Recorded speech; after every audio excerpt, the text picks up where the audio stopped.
How's it going, guys? And this is another episode of Shot for Spot, and I am really tired.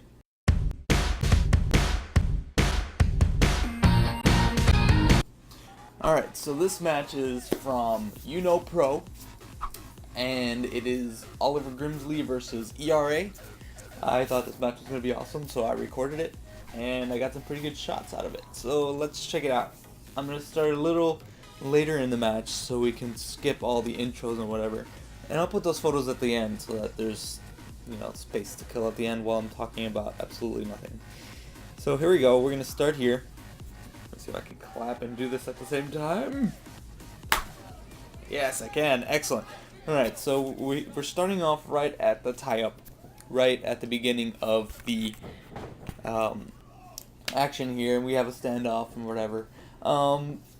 So, unfortunately, towards the end of the show, one of my lights blew out, and it was the most saddest moment of the year. Wow, I'm really tired.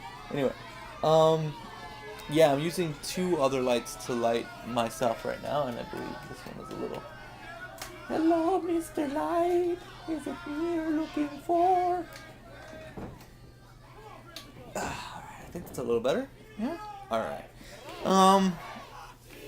Yeah, one of my lights blew out during the rumble. I just taking pictures, and my light couldn't handle it, so it just it died. But the rest of the show is pretty good. Because it was a small venue and I didn't want to blind anybody in the audience, I usually crank it down both lights to about half power. For this one, I experimented on full power, and nobody complained. No complaints yet. If there's any complaints, I'll do something. I don't know what I'm gonna do. But yeah, I cranked it up to full power, and I was able to go up to 1/200th of a second or 1/250th of a second, and that was great. It was great for capturing some of those high moments or whatnot. And it wasn't too dark. Here I switch over to fisheye, I believe. Yep. So we're going to do the pictures of the fisheye. Also, as you can see, I've got the lights, and I've got a nice little background of my Stormtrooper painting collection, I guess, or drawings and Star Wars stuff. I'm starting to collect stuff from my friends and just hanging them up there. What else can I say? So yeah, my light died, but before that, everything was okay, and I got to get more action shots. And yeah, here's this match. Wow, I'm really boring, guys. How do you watch this stuff? I don't know. I just keep putting them out because I like doing it. So we keep going. Let's see, I overslept, so I'm more tired than usual. Usually when I wake up on time, I have more energy, but now I'm just too tired. I think I switch over to fisheye again. How many times do I use the fisheye here? I guess a lot.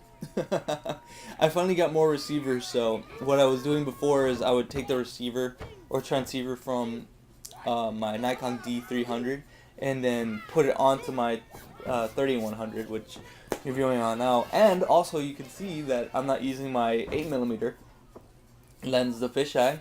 I am using my 50mm. I feel the videos require a little more crisp, and I'm recording on 1080p, I believe it is 1080p. So yeah, what's my timing? Oh no. Okay, I got 5 minutes to talk about nothing. So yeah, that's what I would do, but I bought a few more receivers, so I didn't have to switch out. I was just ready in hand, so I guess I took a little more fisheye photos in this show than the rest of them. And I don't like to use my fisheye that much, but I feel when you use it right, it's done correctly. I don't even know if that makes sense, but I see a lot of fisheye photos, and they're kind of a point and shoot and kind of an excuse for composition. For example, I'm gonna throw this word out there, a hipster, a hipster with the Diana, or not Diana, lomography camera with a fisheye. They usually have poor composition, so they just use the excuse that it's a fisheye, you're not supposed to have good composition, which is absolutely not true.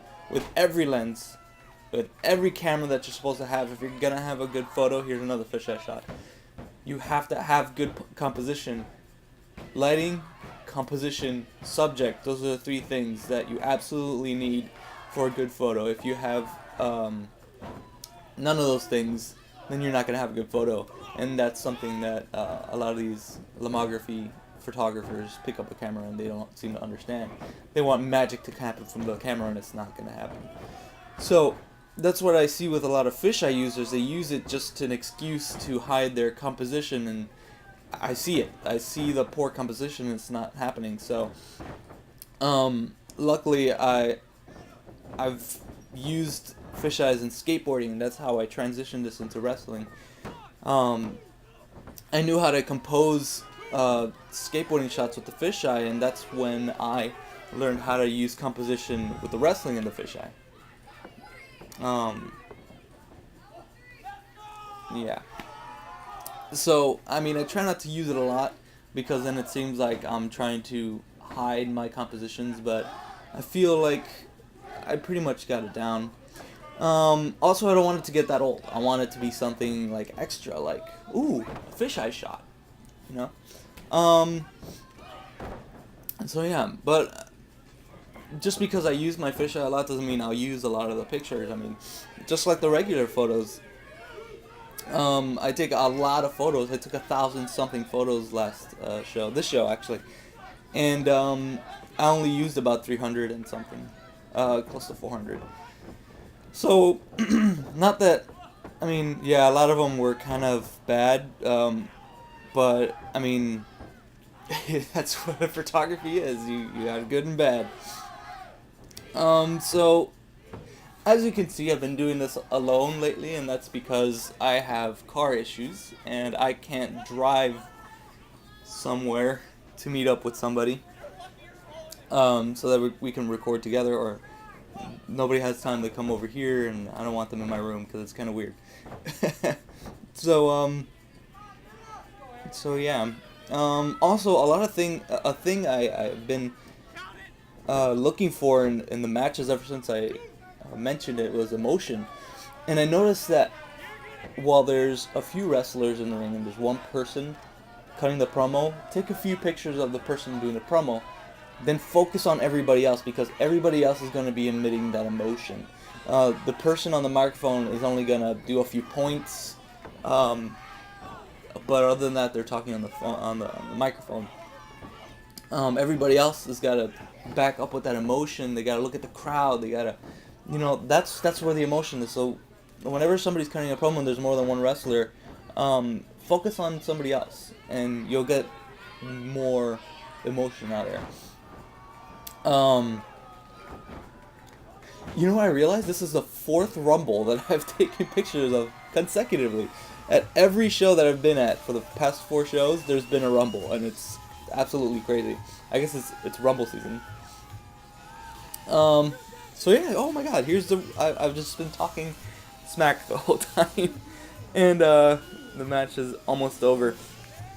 Here's what I'm talking about. I also talked about it last time, where once the match is over, I see a few people leaving the ring. Stay on that ring, and see what I'm talking about. I just took a picture of Oliver Grimsley flipping through his book. If I were focusing on the champion, which is a lot of stereotypical photos, it's just him holding up the belt, which is great. 1 or 2 for the promoter. Look at the other guy. Look at the guy who's losing. He's gonna have more emotion. Even though there's a lot of, yeah, I won. You know, it's very good for the promoter to post wherever. Very good for the worker. But if you want to catch that emotion of crap, I gotta turn off the camera. So what was I talking about? Oh yeah, emotion. You're there to capture emotion. You're there to capture action. Once you capture that action, which is more important, look for the emotion, which is in the person who's losing. And here's more of I think this is when this happens, and yeah, here's what I'm talking about. We're looking around to see if anything else is happening. It was a birthday cake. Yay, birthday cake. See, if I would have left my area, I wouldn't have caught this, and everything happened right where I was, so yay. So I got this, and happy birthday to Era. I believe there was 2 birthday celebrations that night, and the only one I caught was this one. But yeah, here's a prime example of stay around the ring, because you don't know what's gonna happen. So yeah, this happened like 3 or 4 times in these videos. So I'm so tired. Alright, so oh, that's Smooch, how cute. Alright, I think that's the end of the video there. That's right, okay.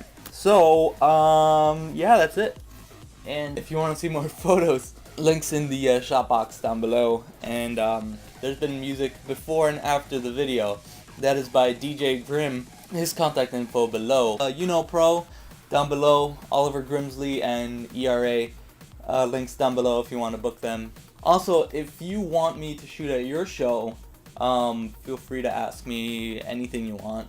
My contact info is also down below in the shop box. If you want to sponsor me, contacts are down below, and fairly cheap. Alright, you've been watching Shop for Spot.